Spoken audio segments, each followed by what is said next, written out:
Greetings and welcome back to Brown Girl. ഇന്ന് നമ്മൾ capsicum വെച്ച് ഒരു റെസിപ്പി ഉണ്ടാക്കാൻ പോവാണ്.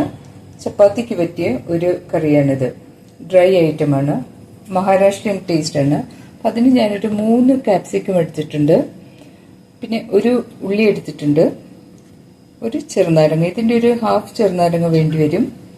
പിന്നെ ഇച്ചിരി കായപ്പൊടി ഇടണം.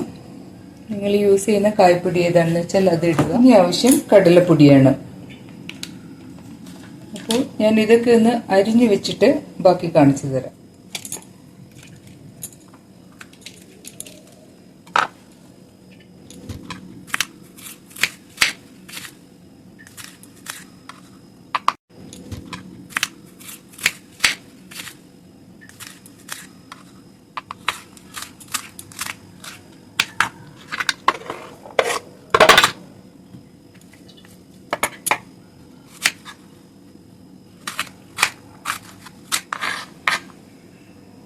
മുളകും വേണ്ട, കാരണം ക്യാപ്സിക്കത്തിന് ആവശ്യത്തിന് എരിവുണ്ടാവും.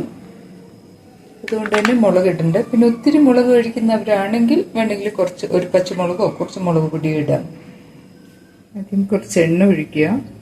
നമ്മളിതിൽ കടുക് ഒന്നും ഇടുന്നില്ല കേട്ടോ, വളരെ സിമ്പിളാണിത്.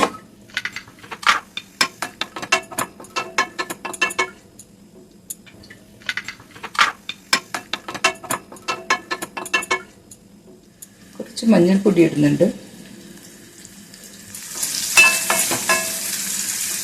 ഉപ്പ് ഇടുന്നുണ്ട്. ഞാൻ ആ കാപ്സിക്കം കഴിച്ചു നോക്കി, അതിന് കാര്യമായിട്ടുള്ള എരിവില്ല. ഞാൻ ഇച്ചിരി മുളക് പൊടി ഇടുകയാണ്. ചില കാപ്സിക്കം, ചെറിയ ടൈപ്പ് കാപ്സിക്കം ആണെങ്കിൽ നല്ല എരിവായിരിക്കും. കുറച്ച് മുളകിട്ടു.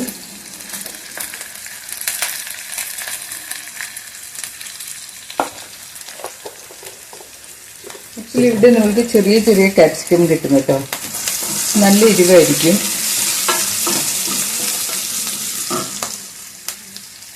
നമ്മളിതിലേക്ക് മുറിച്ച് വെച്ചിരിക്കുന്ന കാപ്സിക്കം ഇടുകയാണ്.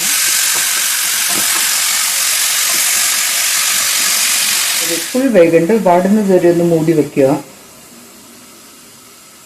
സോറി കേട്ടോ, ഞാൻ റെക്കോർഡ് ചെയ്ത് കംപ്ലീറ്റ് റെക്കോർഡായില്ല. അപ്പോൾ അത് നല്ലപോലെ വെന്തതിന് ശേഷം ഒത്തിരി കുഴഞ്ഞു പോകരുത്, പീസായിട്ട് തന്നെ ഇരിക്കുന്ന പാകത്തിൽ വേവിച്ചെടുത്തു. എന്നിട്ട് അതിലൊരു 1/4 ടീസ്പൂൺ കായമിട്ടു.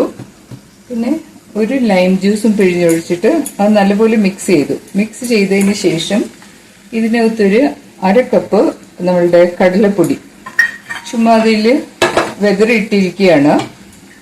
അതൊന്ന് വെന്തതിന് ശേഷം നമ്മൾക്ക് മിക്സ് ചെയ്തെടുക്കാം. ആ പൊടി കുറച്ചൊന്ന് വെന്തിട്ടുണ്ട്. ഇനി ഒന്ന് നമുക്ക് പതിയൊന്ന് മിക്സ് ചെയ്ത് കൊടുക്കാം. നിങ്ങൾ ഇട്ട ഉടനെ ഇളക്കിക്കൊണ്ടിരിക്കുകയാണെങ്കിൽ ആ പൊടി കാണത്തില്ല. ഇത് കുറച്ച് പീര പോലെ ആ പൊടി ഇങ്ങനെ കാണും. നമ്മൾ ചിലയിൽ മുട്ടയൊക്കെ പൊട്ടിച്ചിട്ട് ഇടുന്നില്ലേ, പീരയ്ക്ക് പകരം മുട്ട പൊട്ടിച്ചൊക്കെ ഇട്ടുണ്ടാക്കുന്ന പോലെയാണിത്. ഇത് നമ്മൾ ആദ്യം മുതൽ ഇളക്കിക്കൊണ്ടിരുന്നാൽ ഈ പൊടി അങ്ങ് അതിൻ്റെ കൂടെ സ്പ്രെഡായി പോകും, പിന്നെ കടിക്കാൻ കിട്ടത്തില്ല. അതുകൊണ്ടാണ് അത് കുറച്ചൊന്ന് വെന്തതിന് ശേഷം, പൊടി വെന്തതിന് ശേഷം പതിയൊന്ന് മിക്സ് ചെയ്യാം. ഇത് ടേസ്റ്റാണ് കേട്ടോ, ചോറിനല്ല ചപ്പാത്തിക്കാണ്. നമ്മൾക്ക് രാത്രിത്തെ ചപ്പാത്തിക്കുള്ള കറിയാണ്.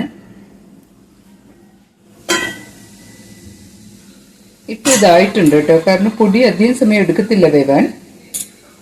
ഇത് എനിക്ക് പൊടി ഇട്ട് കഴിഞ്ഞിട്ട് നമ്മളൊരു 2 മിനിറ്റ് മൂടി വെച്ചിട്ട് തുറന്ന് മിക്സ് ചെയ്തു. പിന്നെ ഒരു 2 മിനിറ്റും കൂടെ വെച്ചു, അത്രേ ഉള്ളൂ.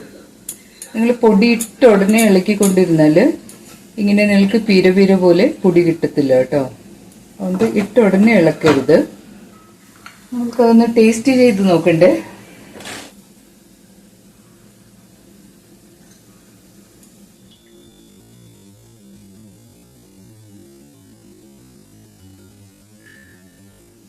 Yummy yummy. നമ്മൾ ബജ്ജിയൊക്കെ കഴിക്കുമ്പോൾ ആ കടലപ്പൊടിക്ക് ഒരു ടേസ്റ്റ് ഇല്ലേ, ആ ടേസ്റ്റും ഉണ്ട്, ഒരു പുളിയുമുണ്ട്. വാവ്. എന്തായാലും രാത്രി നമ്മൾക്കിത് ചപ്പാത്തിയുടെ കൂടെ കഴിക്കാം. എല്ലാവരും ഇതൊക്കെ ഒന്ന് ട്രൈ ചെയ്ത് നോക്കുക. ഇഷ്ടപ്പെട്ടെങ്കിൽ നിങ്ങൾ ഉണ്ടാക്കി നോക്കിയതിന് ശേഷം അതിൻ്റെ അഭിപ്രായം പറയുക എന്നോട്. ഞാൻ നിങ്ങളുടെയൊക്കെ അഭിപ്രായത്തിനായിട്ട് കാത്തിരിക്കുകയാണ്. അതുപോലെ തന്നെ സബ്സ്ക്രൈബ് ചെയ്തിട്ടില്ലാത്തവരാണെങ്കിൽ ചെയ്യുക. മറ്റുള്ളവരിലേക്ക് ഈ വീഡിയോസ് ഒക്കെ എത്തിച്ചു കൊടുക്കുക. നിങ്ങളുടെ വിലയേറിയ അഭിപ്രായങ്ങൾ അറിയിക്കുക. Okay, thank you for watching. See you all soon.